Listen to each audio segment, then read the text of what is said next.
আজকের ভিডিওতে আমি আপনাদেরকে দেখাবো আমরা কিভাবে সুইচ বোর্ড ওয়্যারিং করি। সুইচ বোর্ড ওয়্যারিং এর ফুল ভিডিওর প্রথম পার্ট যারা মিস করে ফেলছেন, এই ভিডিওর কমেন্টে পিন করা লিংকে গিয়ে আপনারা সেই ভিডিওটি দেখে আসবেন। তো কথা না বাড়িয়ে আমি দ্বিতীয় পার্ট শুরু করছি। আর এখানে দেখতে পাচ্ছেন আমাদের যে বাকি 4টা তার আছে এই লাইটের জন্য, ব্যালকনি সহ বাকি 2 ওয়ালে এই লাইটের সুইচগুলো আমরা সবার প্রথমে নিয়ে আসবো, অর্থাৎ দরজার হাতের কাছেই রাখবো। এখানে দেখতে পাচ্ছেন আমরা 4টা তার কিন্তু ঢুকাই নিলাম। আর এখানে যে এসির 4টা তারের কথা বলছিলাম, এটা আমরা উপরে যেহেতু ডিপি সুইচটা দিতে চাইলাম, তো উপরে নিয়ে যাব। তো দেখতে পাচ্ছেন আমরা কিন্তু উপরে নিয়ে গেছি অলরেডি। যেহেতু উপরের 2 গ্যাং সুইচের মধ্যে এসির ডিপি সুইচ আছে, তাহলে অবশ্যই আমাদেরকে এখানে আর্থিন কেবলটা নিয়ে যেতে হবে। যেহেতু আমাদের আর্থিন কেবলটা নিচে টানাই আছে এইচডিবি থেকে, তো এখান থেকে আমরা লুপিং করে উপরে আমরা আর্থিন কেবলটা নিয়ে আসবো। দেখতে পাচ্ছেন এইচডিবি থেকে কিন্তু আমাদের সরাসরি আর্থিন কেবলটা আসছে। আর এটা আসছে হচ্ছে 1.5 RM, আর এটা দিয়ে 4-5টা পাওয়ার চালাতে পারবো আমরা। আর এখানে আমরা আরসিসিবি ওয়ারিং করছি, যার কারণে আর্থিনের কোনো প্রকার ঘাটতি রাখা যাবে না, একদম 100 আর্থিন দিতে হবে। আর্থিনে যদি আমরা ঘাটতি রাখি তাহলে কিন্তু আমাদের আরসিসিবিটি 100% কাজ করবে না। যাই হোক, আমরা কিন্তু এখন বর্তমানে আর্থিনটি লুপিং করে নিয়েছি।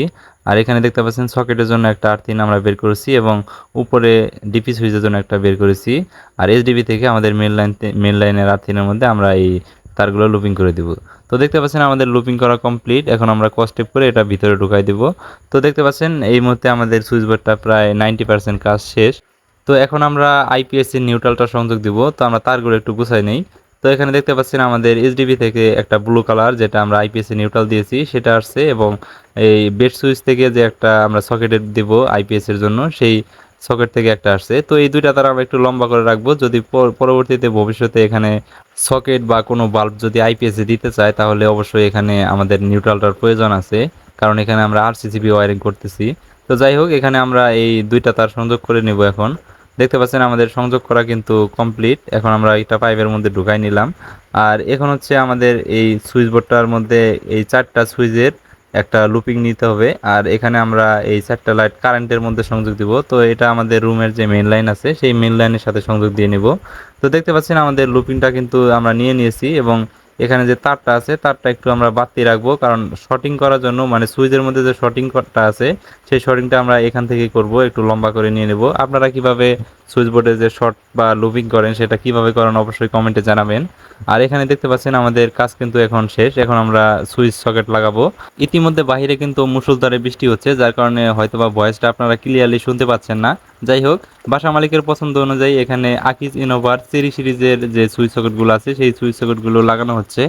আকিজের এই সিরিজের সুইচগুলো আমি এই প্রথম লাগাইতেছি। যাই হোক, এখানে দেখতে পাচ্ছেন আর্থিন যে টার্মিনালটা আছে ডিপি সুইচের মধ্যে, সেটা দুইটা দেখা যাচ্ছে। এখানে একটা সুবিধা আছে, সেটা হচ্ছে আমরা যখন ডিপি সুইচের মধ্যে তার টানি, ইনপুট এবং আউটপুট, সেখানে কিন্তু তিনটা তিনটা করে তার নিয়ে আসি, ফেস নিউট্রাল আর্থিন এবং আউটপুটও ফেস নিউট্রাল আর্থিন। তো এখানে কিন্তু আমাদের এই দুইটা টার্মিনাল থাকলে একটু সুবিধাই হয়, কিন্তু গ্যাংয়ের মধ্যে একটু জায়গাটা কম হয়ে যায়। যাই হোক, আমি ডিপি সুইচের আউটপুট তারটি এখন সংযোগ দিয়ে নিচ্ছি। এখন আমি আউটপুটের নিউট্রালটা সংযোগ দিতেছি। আর এখানে টাইট করার সময় কিন্তু একদম ফুললি টাইট দিয়ে নেবেন, কারণ এখানে যদি একটু লুজ কানেকশন থেকে যায় তাহলে কিন্তু এখানে স্পার্কিং হয়ে বড় ধরনের সমস্যা হতে পারে। যাই হোক, এখন আমরা ইনপুটটা সংযোগ দেব। এখানে ইনপুট আউটপুট সব লেখাই আছে, এখানে একটু দেখে একটু সংযোগ দিবেন। যাই হোক, এখন আমরা ইনপুট সাইডটা সংযোগ দিয়ে নেই। একটু আগে যে আর্থিন টার্মিনালের কথা বললাম, সেই দুইটা আপনারা চাইলে শর্ট করে দিতে পারেন। আর এটা কিন্তু ভিতর থেকে শর্ট করে দেওয়াই থাকে, ওইটা বড় কথা না। যাই হোক, এখন আমরা রেগুলেটরটা লাগাবো। আর রেগুলেটরটা আমরা একটু পরে লাগাচ্ছি, কারণ এর মধ্যে একটা জিনিস শেখার আছে।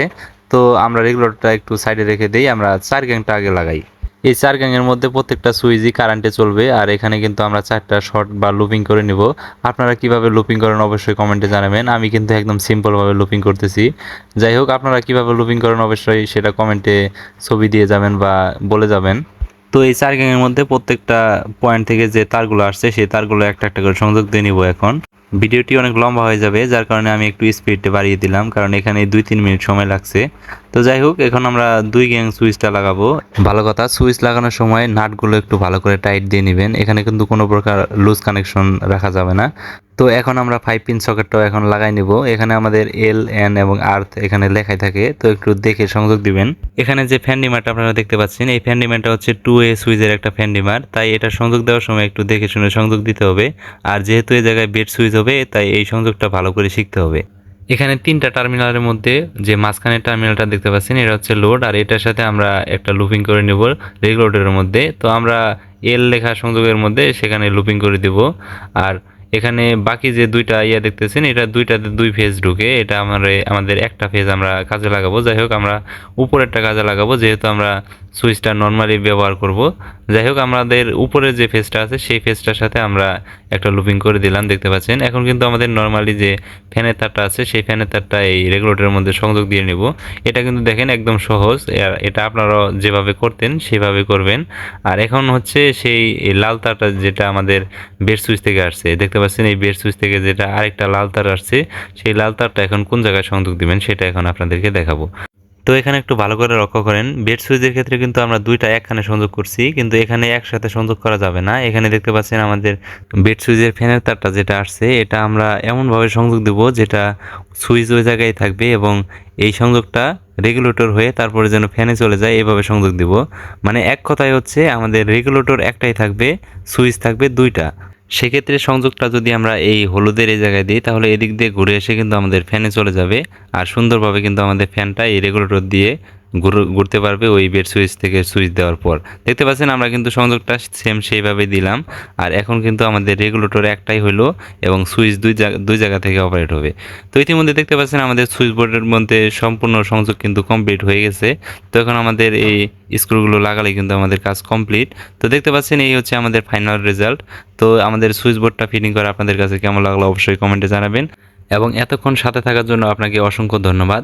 দেখা হচ্ছে নেক্সট কোনো ভিডিওতে। তো ভালো থাকবেন সবাই, আসসালামু আলাইকুম।